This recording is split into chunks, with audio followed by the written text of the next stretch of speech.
విజయవాడ కృష్ణలంకకు చెందిన గాదె సాయికృష్ణ అనే rowdy sheeter అదృశ్యం అనుమానాస్పద మరణం పైన కీలక ఘట్టం చోటు చేసుకుంది. విజయవాడ నగరంలో శాంతి భద్రతలు అదుపు తప్పకుండా, అలాగే కులాల మధ్య చిచ్చు రగల్చకుండా రాజకీయ పార్టీలు దీనిపైన మరింత ఉద్రిక్త పరిస్థితులు సృష్టించకుండా రాష్ట్ర ప్రభుత్వం సిట్ ఏర్పాటు చేసింది. ఇప్పటికే ఈ ఘటన పైన ఏలూరు ఎస్పీ నరసింహకిషోర్ సారథ్యంలో విచారణ కమిటీ కూడా ఏర్పాటు చేసి అది జరుగుతోంది. తాజాగా ఆదివారం గాదె సాయికృష్ణ మిస్టరీ మరణం పైన అసలు అతను బతికి ఉన్నాడా లేదంటే చనిపోయాడా, చంపేస్తే ఎలా జరిగింది అనే కోణాల్లో విచారణ జరపడం కోసం రాష్ట్ర ప్రభుత్వం విచారణ కమిటీ అంటే సిట్ ఏర్పాటు చేసింది. ఈ special investigation team law and order IGP N Raviprakash సారథ్యంలో గోదావరి జిల్లా ఎస్పీ అద్నాం నయీం అస్మి, అలాగే Alluri Sitaramaraju SP Amit Bardar, investigation officer గా బాపట్ల జిల్లా అడిషనల్ ఎస్పీ ఎల్ సుధాకర్ సారథ్యంలో ఈ కమిటీని విచారణ కోసం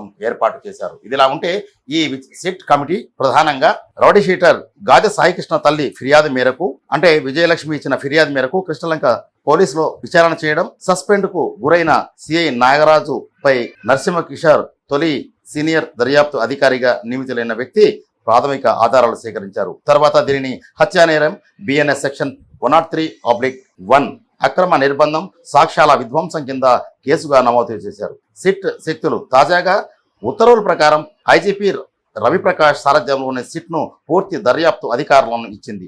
పోలీసు విభాగంలోని వివిధ విభాగాలు ఫోరెన్సిక్, టెక్నికల్ వింగ్స్ నుంచి అదనపు సిబ్బందిని కూడా వాడుకునే వెసులుబాటు కల్పించారు. కీలక ఆధారాల సేకరణ కోసం విజయవాడ స్వర్గపురి శ్మశాన వాటికలో మే 23వ తేదీ నుంచి 26 మధ్య దహనం చేసిన అనాథ శవాల రికార్డులను, అలాగే కృష్ణలంక పోలీస్ స్టేషన్కు సంబంధించిన మే 1వ తేదీ నుండి జూన్ 1 వరకు ఉన్న సీసీటీవీ ఫుటేజ్లను కూడా ఈ బృందం లోతుగా విశ్లేషిస్తుంది. ఇదిలా ఉంటే విజయవాడ నగరంలో ఆదివారం కీలక పరిణామాలు చోటు చేసుకున్నాయి. అందులో ప్రధానంగా సిట్ ఏర్పాటు చేయడం ఒక కారణమైతే, నిందితుడిగా ఉన్న కృష్ణలంక పోలీస్ స్టేషన్ సిఐ రామకృష్ణను అరెస్టు చేయడానికి వీల్లేదంటూ భారీ సంఖ్యలో మహిళలు, అనేక మంది యువకులు కూడా ఆ ప్రాంతానికి వచ్చి ధర్నాకు దిగారు. ఎట్టి పరిస్థితుల్లో రామకృష్ణను అరెస్ట్ చేస్తే మళ్ళీ విజయవాడ నగరంలో రౌడీయిజం పెట్రయ్యిపోతుందనేది వాళ్ళు చెప్తున్న మాట. ఇదే సందర్భంలో ఒక యువకుడిని, అది కూడా కాపు సామాజిక వర్గం యువకుడిని అక్రమంగా నిర్బంధించి అసలు అతన్ని ఏం చేశారు, బూడి చేశారా, కాల్చివేశారా, ఎక్కడ చంపి ఎక్కడ పడేశారు అనే విషయాలను లోతుగా దర్యాప్తు చేసి ఈ వ్యవహారంలో నిగ్గు తీర్చాలంటూ వైసీపీ శ్రేణులు భారీ స్థాయిలో విజయవాడ నగరంలో ధర్నాకు దిగాయి. ఈ పరిణామాల నేపథ్యంలో రాష్ట్ర ప్రభుత్వం అత్యంత ముందడుగు వేసి ఈ కేసును స్పెషల్ ఇన్వెస్టిగేటివ్ టీం సారథ్యంలో విచారణ జరపడం కోసం ఒక కమిటీని ఏర్పాటు చేసింది. ఇదిలా ఉంటే మొన్నటి వరకు అనేక దోబూచులాటలు జరిగిన ఈ కేసు వ్యవహారంలో అకస్మాత్తుగా సిఐ రామకృష్ణతో పాటు మరో 5 పోలీసులు కూడా అదృశ్యమైనట్లు పోలీసులు చెబుతున్నారు. అంటే వారి ఆచూకీ ఇంతవరకు తెలియడం లేదని, వారి కోసం గాలిస్తున్నట్లు కూడా అధికార వర్గాలతో తెలిసిన సమాచారం. ఇదిలా ఉంటే ఈ నెల 29వ తేదీన ఖచ్చితంగా టాస్క్ ఫోర్స్ పోలీసులు తీసుకువచ్చిన గాదె రామకృష్ణని ఖచ్చితంగా కోర్టులో హాజరుపరచాల్సిన అవసరం ఉంది.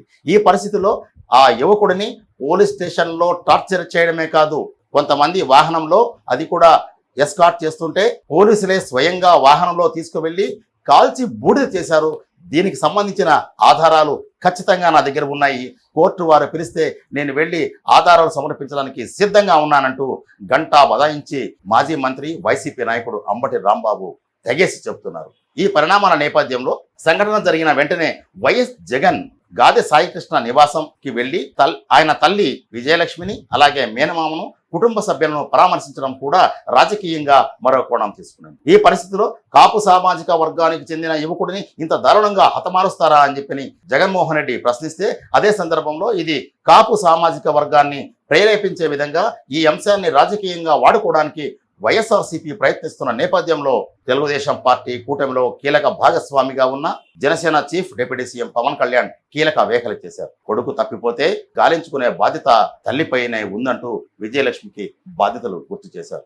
ఒక తల్లి తన కొడుకు కనిపించట్లేదు అని కోర్టులను ఆశ్రయించారంటే ఆ తల్లి తన ప్రాథమిక హక్కులు, తన ఫండమెంటల్ రైట్, అది బిడ్డ చనిపోయారో లేదో తెలియదు, మనకి డిసపియరెన్స్ అంటే కనిపించట్లేదు, ఆవిడ ప్రాథమిక హక్కు అది. దీనిని ఇందులో ఎక్కడా కూడా కులం లేదు. క్రిమినల్ని చట్టం ఎలా చూస్తుంటే రాజ్యాంగం కానీ it has got nothing to do with your caste or your religion or your region. Crime జరిగిందా, ఎవరికి చేశారు, ఇంతకు మించి దాంట్లో కులం అనే ప్రస్తావన ఎక్కడ ఉండదు. This is what fundamental constitutional law or criminal law చెప్పేది. ఇదే సందర్భంలో నేరాలకు, నేరగాళ్లకు, నేరాలు చేసే వారికి కులం, మతం, ప్రాంతం ఉండదు. వారికి చట్టపరంగా శిక్ష పడాల్సిందే, ఆ విధంగా దర్యాప్తు జరగాల్సిందేనని పవన్ కళ్యాణ్ మరో ఘాటు వ్యాఖ్య చేశారు. ఒక ముగ్గురు ఏడిపించారు ఇక్కడ. ఏడిపిస్తే వాళ్ళు ఏ కులం కంటే కూడా they have done a crime of hitting him. You should be looked at that part only. పలానోళ్ళు చేశారు ఇట్లా పెట్టినా గానీ ఇది దాని తాలూకు శాంక్టిటీ, దాని తాలూకు ప్యూరిటీ పోద్ది. కాన్స్టిట్యూషన్ కానీ లా కానీ అలా చూడదు వాటి. అందుకని ఇలాంటి అంటే మిమ్మల్ని అందరినీ ఎదురుగా పెట్టుకొని మన నేతలందరికీ కూడా చెప్తున్నాను, మీ భావం తెలియజేస్తున్నాను. ఎవరైనా సరే కాస్ట్ క్రిమినల్కి కులం ఉండదు సార్. తప్పు చేసేవాడికి, మానభంగం చేసేవాడికి వాడి కులం ఎందుకు ఉంటుంది? వాడి దగ్గర క్రిమినల్ యాక్టే ఉంది. అలాంటి నీచుడికి, అలాంటి నీచుల్ని మనం వెనకేసుకొస్తే that is showing that particular persons nature. ఇదిలా ఉంటే రౌడీ షీటర్ గాదే సాయి కృష్ణ అదృశ్యం అనేది ఎలా జరిగింది, ఏం జరిగింది అనే ఈ కోణంలో ఈ వ్యవహారం నడుస్తూ ఉంటే ఇది మరింత సంచలనంగా మారి రాజకీయ పార్టీల మధ్య, ప్రధానంగా టీడీపీ, జనసేన పార్టీ నాయకులకు, ఆ కార్యకర్తలకు వారి రక్షణ కోసం మేము కట్టుబడి ఉన్నాం, వారి సంరక్షణ కోసం ప్రయత్నిస్తున్నామంటూ వైసీపీ మాజీ మంత్రి అంబటి రాంబాబు చెబుతున్నారు. ఈ పరిస్థితుల నేపథ్యంలో పవన్ కళ్యాణ్ కూడా ఘాటైన, ధీటైన సమాధానం చెప్పారు. నేరాలకు, ఘోరాలకు కులాన్ని ఆపాదించదు అని చెబుతూనే ఈ సంఘటన నేపథ్యంలో సాయి కృష్ణకు ఒక నేరస్తుడు, అతనికి పెద్ద నేర చరిత్ర ఉంది, దీనికి పార్టీలని, కులాన్ని అంటగట్టి మరింత రాజకీయ రాద్ధాంతం చేయవద్దు, ఇందులోకి తనను లాగవద్దు, అదే సందర్భంలో ఎమ్మెల్యేలు, మంత్రులు మాట్లాడకుండా నిమ్మకు ఉండడం అనేది సరైంది కాదు అంటూ ఆయన వైసీపీకి ఘాటుగా హెచ్చరికలు జారీ చేస్తూనే కూటమి ప్రభుత్వంలో ఉన్న జనసేన పార్టీ ఎమ్మెల్యేలకు, మంత్రులకు చురకలు కూడా అంటించారు. ఒక రౌడీ ఎలిమెంట్ చచ్చిపోతే దానికి నన్ను లాగుతాడు. ఇంతమంది ఎమ్మెల్యేలు, ఇంతమంది ఎంపీలు ఉన్నారు, మీరు ఎవరో నోరు తెరవకపోతే నేను ఏం చేయని చెప్పండి మీ అందరికీ? నేను రానా రోజు? ఏం చేస్తున్నారు మీరందరూ? ఇబ్బందిగా ఉంటుంది నాకు. ఇదే సందర్భంలో కూటమిలో అందరికీ నేను చెప్పలేను, కానీ ఈ కేసుకు సంబంధించి కులాన్ని ఆపాదించి రాజకీయ లబ్ధి పొందాలని ప్రయత్నిస్తే అత్యంత దారుణం, సహించరాని విషయం అంటూ పవన్ కళ్యాణ్ తన మనసులోని మాటను స్పష్టంగా తేల్చి చెప్పారు. అంటే కులం కోసం కాదు, జనసేన పార్టీ అనేది సమాజం కోసం, దేశం కోసం పనిచేస్తుందని ఆయన చెప్పగానే చెప్పారు. అంటే Janasena party MPs and MLAs and ministers raise your voice against any kind of law and order situation.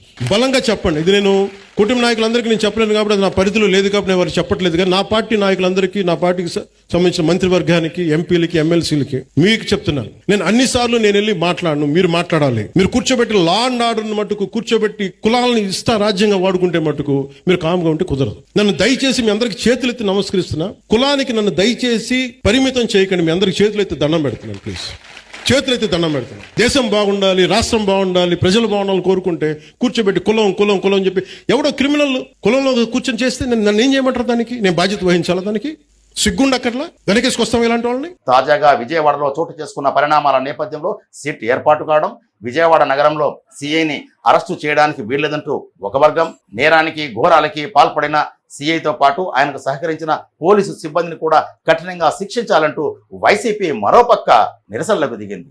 ఈ పరిణామాలు రానున్న రోజుల్లో ఎలాంటి పరిస్థితికి దారితీస్తాయి, స్పెషల్ ఇన్వెస్టిగేటివ్ టీం ఏమి తెలుస్తుంది, ఎన్ని రోజుల్లో తెలుస్తుంది అనే విషయాలు ఆసక్తికరంగా మారాయి. వీడియో జర్నలిస్ట్ దినేష్ గునకలతో SSP Bhaskar Rao, federal correspondent, Tirupati.